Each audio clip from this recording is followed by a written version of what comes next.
Hey everybody, Morgan with the boys here. I'm going to go over some basic operation and maintenance items and stuff like that on the machine side of the world today. We'll later get into load and then chain it down and all that stuff. This is by no means an end-all, be-all on maintenance and service and operation, but kind of a beginner's guide of how to start the machine, run the machine, unlock your hydraulics, unlock your parking brake.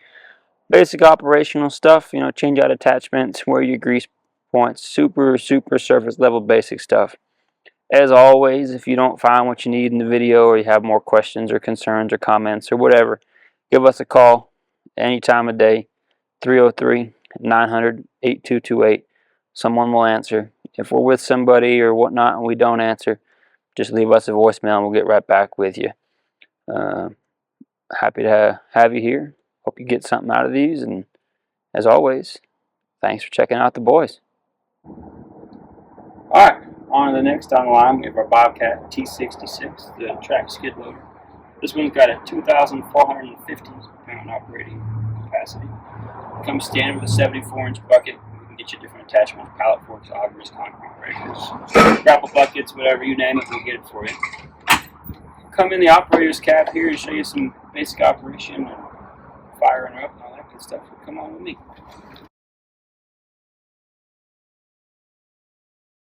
Go. Alright, so now you're in your machine here and get her all fired up here. Step one is plug your ears. This thing is pretty loud firing up, but you hit this first button here, top left green button. There's that beep I was telling you about. The code for today's demo is 12345. So you put your code in there, hit enter. Let your machine cycle through all of its self-checks. If it's a cold day out, your middle light here is your glow plug indicator. Wait for that to go away and turn off. Once that light turns off, press and hold this button, and your machine will fire up. From there, put your light bar down, close your door, turn your HVAC on when it's hot or cold or whatever. AC heat, you got it all. You even have a radio in this machine if you want to get fancy with it. You can select your patterns, whether it's H or ISO. I like ISO. I think most folks do, but if you're an H pattern guy, just hit that button. It'll change your indicator light over to the H pattern, and then you can unlock your machine. If you want to switch it back because you got the wrong control set, just hit your green button. That's your unlock. It'll relock everything. Now you can change your patterns, re-unlock it, and away you go. One of the common errors we see with some operators is that they'll get in, they'll fire the machine up, pull their lap bar down, and they'll unlock their parking brake, but not hit their main unlock control. And that'll unlock your arms and bucket, so you can move your arms and bucket, but you can't drive the machine. So, not very helpful. So just hit this green button, it'll unlock everything, and away you can go.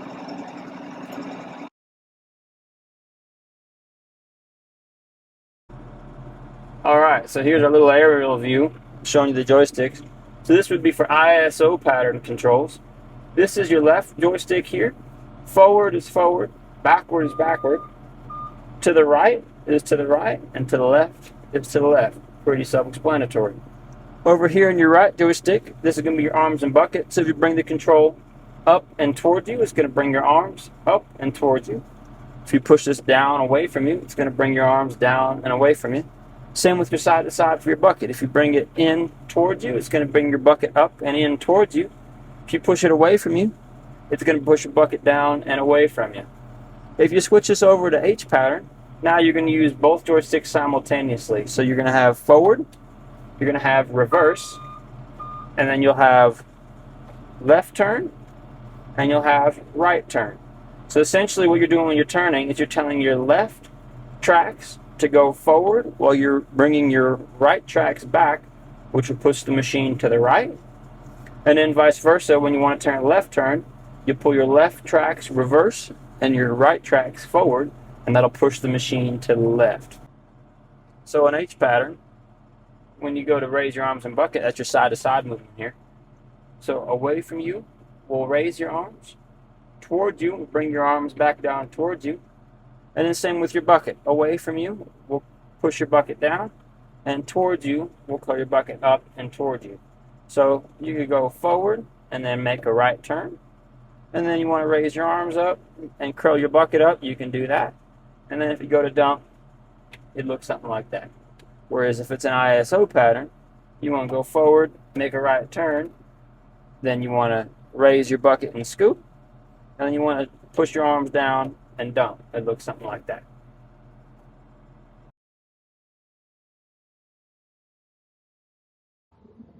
Alright, so next thing we'll go over is switching out the attachments on the machines. If you want to come around here, I'll show you how that works. So we've got a bucket on this one, we've got pallet forks on that one, we've got augers and concrete breakers and grapple buckets and all kinds of attachments. So if you want to switch those out in between tasks, super easy. One thing to note on your hydraulic connections here is we do have case drain lines on all of our skids. So if you're running something like a brush cat or a mower or something that you need a case drain for, we do have that option on every one of our skids. On the Bobcat models, one thing we do like is that you have your manual override.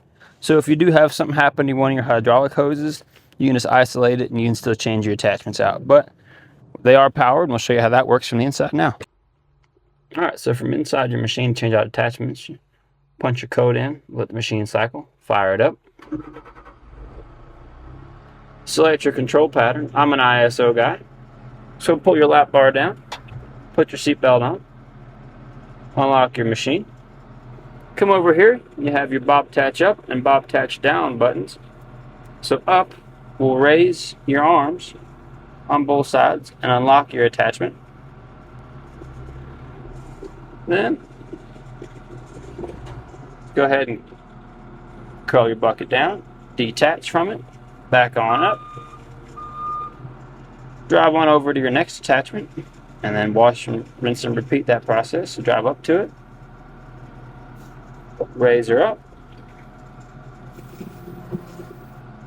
get it locked in on both sides, curl the bucket up.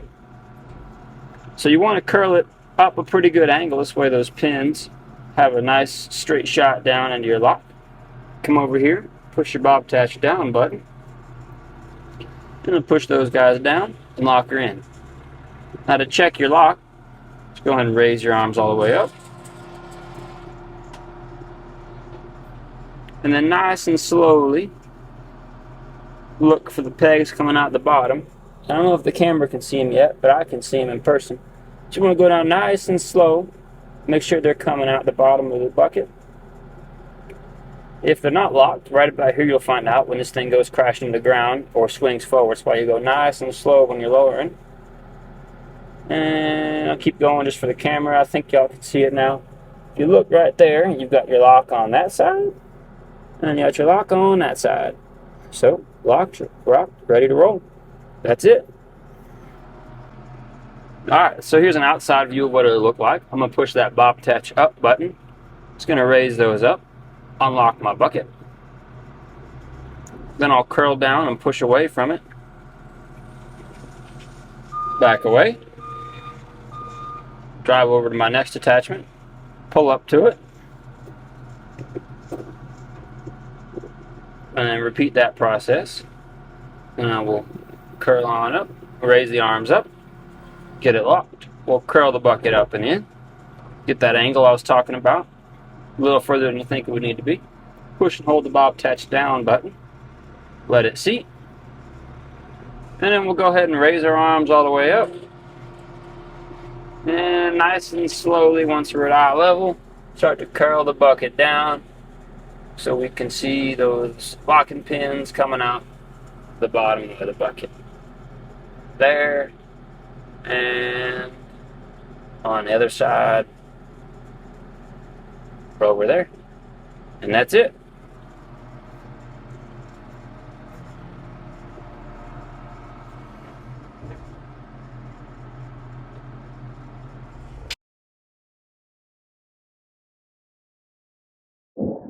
Alright, so now I'm going to go over some maintenance and the grease zerks on the machine. These are the identical machines, the T66 and an S66. All of our skids are the same. They're all Bobcat 66 series. So you've got T for tracks, S for skid. It keeps things pretty simple for you and for us. Your controls and joysticks function completely the same. We'll go over your grease zerks. They're identical zerk points and grease points on both machines. There's 20 total on each. So you basically got one here. Got 3 here. One for the bottom of the tilt cylinder, one for your quick attach, one for the bottom of your bucket tilt. And then you come back here. Got one here, one tucked back in here. You have your access point right here. One up here, here, and down here. And then it mirrors itself on the other side of the machine. So we'll go over to the S66 now, and you can see that they're just mirrored machines of each other. Both from the radial lift, all the good jazz. So you've got your identical grease points here on the machine. And then same here at the front, just mirrored. You got your cylinders here. Here, down here, and one down there. I'll grab a grease gun and show you how we grease these things. Alright, so we'll go over actually greasing your Zerks now. And same with our small machines and everything. On a daily rental, there is 0 maintenance expectation for you as the renter on our machines. They'll show up full of oil, full of coolant, hydraulic oil topped off, grease Zerks, grease, everything ready to roll. So as soon as this thing hits the ground, you're ready to do it. For weekly, monthly rentals, longer term situations like that, we do have a maintenance expectation, which is simply just grease the machine. All the oil changes and everything like that we'll take care of. You just got to give us a call and let us know, hey, it's due. And the machine will tell you. They're smart enough, they'll let you know, hey, we're ready for an oil change. So we come to grease your Zerks here, which is every 10 hours of operation. Get a clean towel, wipe your Zerk off. This way keep everything nice and clean. You don't want any dirt and contamination, water, or whatnot getting in your Zerk there. That'll bind things up pretty quick. Here we use the lock and lube connector. So just want to expose that, clean off your tip, make sure it's good. If it's a traditional grease tip, you do the same deal. Just wipe it off. You don't have to expose it because it's already exposed. And then you just take your connector. For a regular style, you would just press it on. For the lock and lube, you unlock, lock yourself on there, and just give it some grease until you see it come out with fresh, clean grease. So you can see nice red, clean grease coming out. Once it starts to come out, you're done. You don't need to keep cranking on it and flush all the old grease out because you already have your clean grease coming out. And then same process as before. Just wipe off your excess grease. This helps keep contamination and dirt build up down. Keep the machine running best you can. And away you go. That's pretty much it.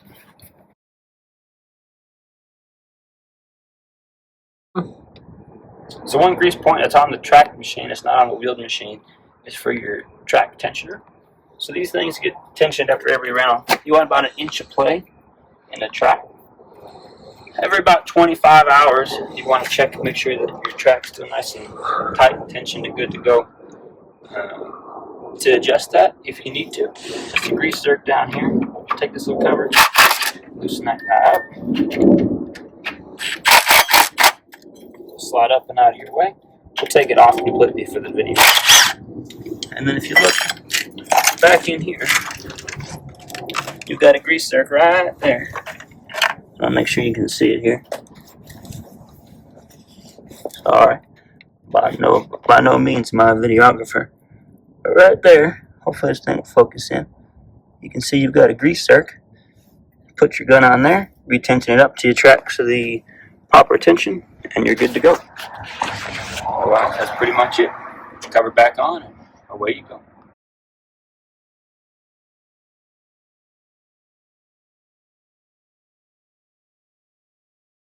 Alright, so we'll go over some of your behind the scenes check of the machines here.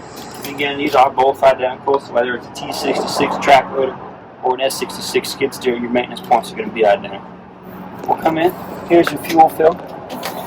Here's your fuel water separator. Just keep an eye on that. You'll be able to tell there's water in there by seeing water mixed in with the fuel. It's like oil, it don't mix, so you'll see it down there at the bottom. Just give us a call, let us know, we'll send a tech out and get that drained for you. You have your coolant reservoir here. You can see your fill line there. Make sure your coolant's in between that and the bottom of it. Your engine air filter's here. To check that, you just pull this little tab, twist it, kind of wiggle that guy off. Make sure your cap's not full of dirt and debris and whatnot. Make sure your engine air filter isn't packed full of dirt and debris and whatnot. If it is, same, just give us a call, come out, we'll get you a new filter, get everything cleaned up, get you back operational. To get this back on, just kind of give her a little wiggle, get that lined up.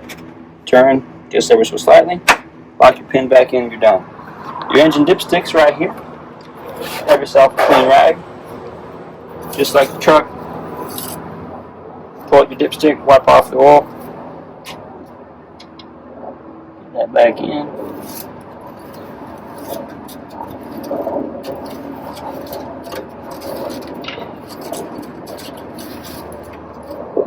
Let it sit for a second. Pull it back out. And then check your engine oil level. It should be between those two dots right there. We're sitting right here, so we're nice, perfectly full of good oil.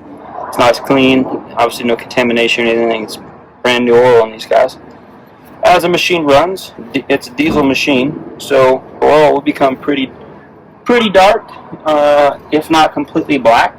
That's normal for any diesel engine. Those who drive diesel trucks know what I'm talking about, just from that soot, ash buildup in the oil. Just something to keep an eye on. If your oil is cloudy, milky, looks like chocolate milk, or it's all bubbly and airy, that's a concern, it's a problem. Give us a call, we'll swap your machine out, get you a new machine, get you back on the road, take care of all that stuff behind the scenes and figure out what it needs to get you rolling. That's pretty much it as far as checks. Again, you're not responsible for topping any of these fluids off except for the fuel. Just give us a shout, let us know, hey, I was checking it out, notice it's low on coolant. We'll get out there and get you taken care of. So moving around to what I would consider the driver's side of the machine, you have your hydro level check for both the machines. Your hydraulic fill is right here, but again, just give us a call. We'll come top you off. Don't expect you to fill any fluids except for the fuel. Wipe your little sight glass off. You see, you have your green range here, green range in the sight glass. Your fluid's right about here right now, right where that middle of that green range. Good to go. Your hydro is full. Something super important with the Bobcat machines is their hydraulic fluid is proprietary. You have to use Bobcat hydro in Bobcat machines. Super important. If this is low, just give us a call. We'll bring out the hydro that matches this machine's serial number and get you topped off. That's something we see some guys want to help out and keep the machine running. They put hydraulic fluid in there that doesn't match, and it gels up, burns the pump up, and bad things happen. So just give us a shout and we'll come take care of all that for you. So just mirroring it here on the track motor again, everything's the same. Just this one has tracks, that one's got tires. Your hydro level is here. It's kind of tucked back in between your tracks here. They have a little skid plate that protects it.